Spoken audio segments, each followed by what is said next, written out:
pregnant Meghan Markle was glowing, showing off her growing baby bump, as Duchess appeared as part of the Global Citizen Vax Live concert, with a pre-recorded video message about how the COVID pandemic has impacted women. The Duchess of Sussex has delighted fans with an appearance during the Vax Live telecast, where she wore a piece from Princess Diana's collection.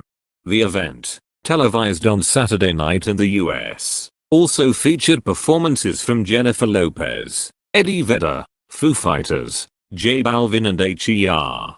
This Her has appeared on TV for the first time since her and Prince Harry's bombshell interview with Oprah Winfrey.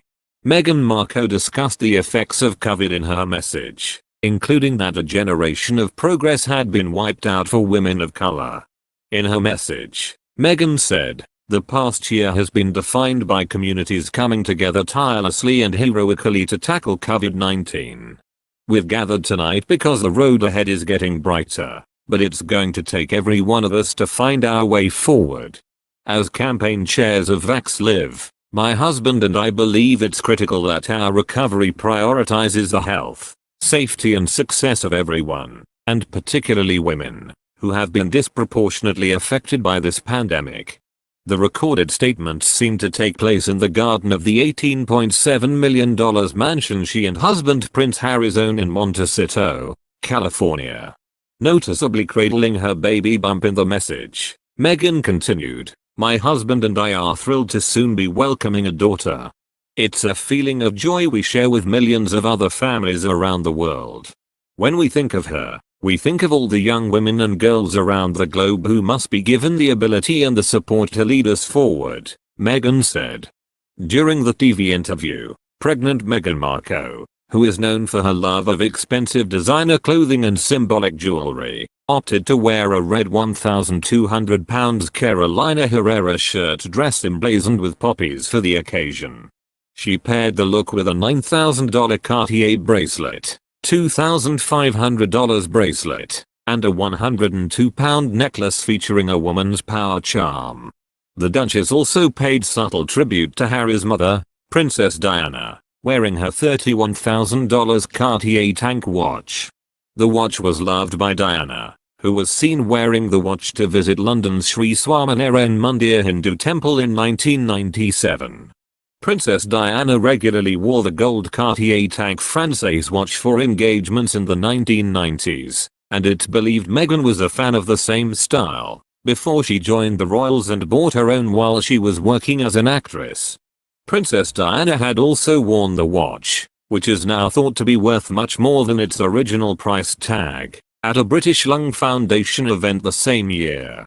It was given to her by her father, John Spencer, on her 21st birthday.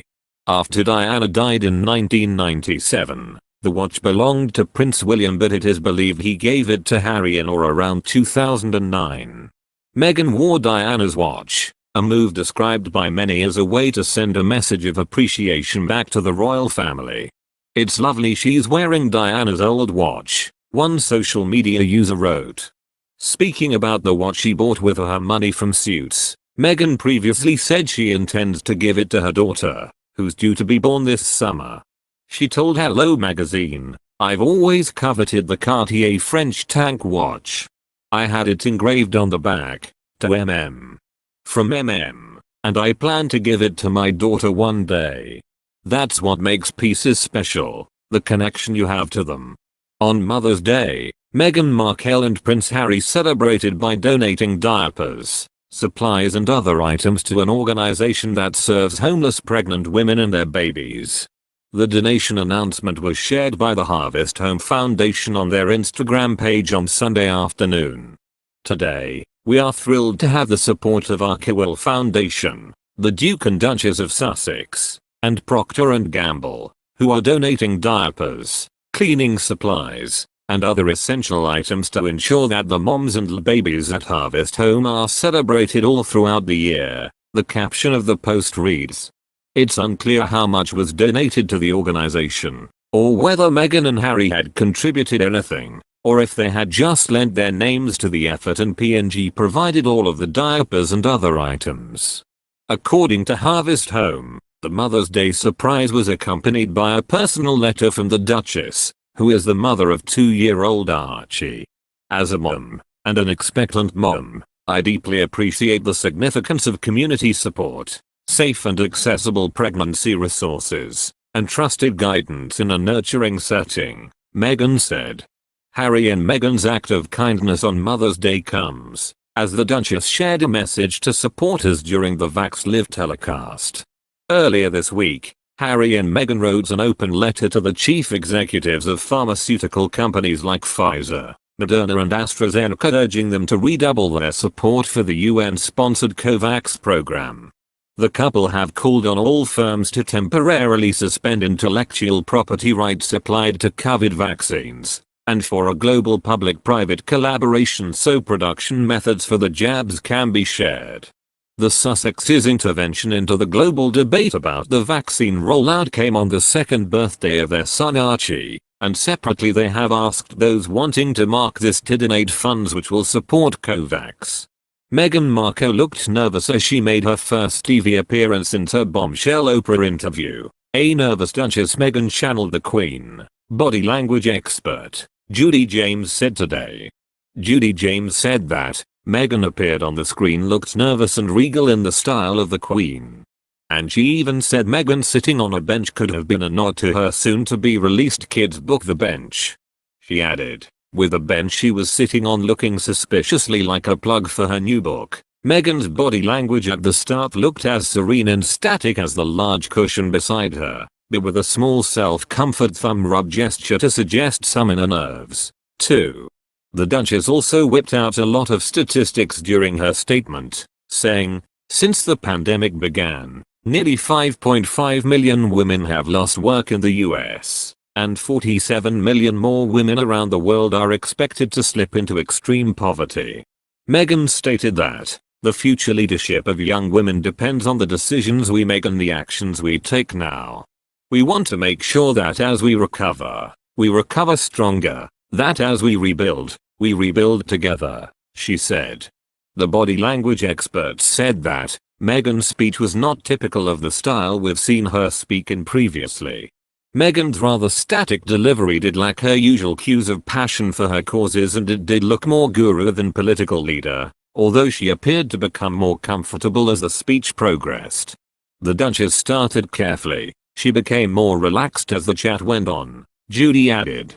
Meghan smiled towards the end of her segment, suggesting she was starting to enjoy herself, but before then, she was static. She is maternal-looking charisma, low on passionate gesticulation and high on kind smiles and bump cupping. The regal note appeared verbally too as she sat, upright and elegant, to refer to my husband and I in the style of the Queen. But that cupping gesture that she had also used on Oprah reminded us of her theme about daughters and women of the future. Her hands were lightly clasped rather than actually cradling. It was during the last segment that the camera moved into close-up and she performed a micro-wriggle to suggest she was settling into her more normal, persuasive style of delivery. Her smile intensified, with a puckered corner of her mouth suggesting she had begun to enjoy herself. Prince Harry attended the event in person while Meghan Markle, who is currently pregnant with their second child, a daughter, appeared in a pre-taped video segment. Besides the Duke and Duchess of Sussex, a host of famous faces lent their time to the cause, including President Joe Biden and Jennifer Lopez. The hour-long show aired between 8 and 9 p.m. on CBS and ABC but failed to impress viewers. Saturday Night Live, which aired at the later time of 10 p.m. and was hosted by Elon Musk, picked up 2.3 million viewers. Just 1.3 million people tuned in to Vax Live on CBS and 1.7 million watched it on ABC, while Dateline pulled in 2.7 million viewers on NBC, which also aired at 8 p.m.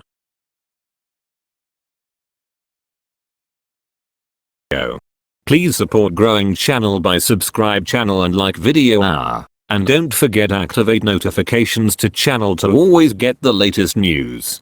If you have any problems with the information in the video, please write a comment below to let us know and answer.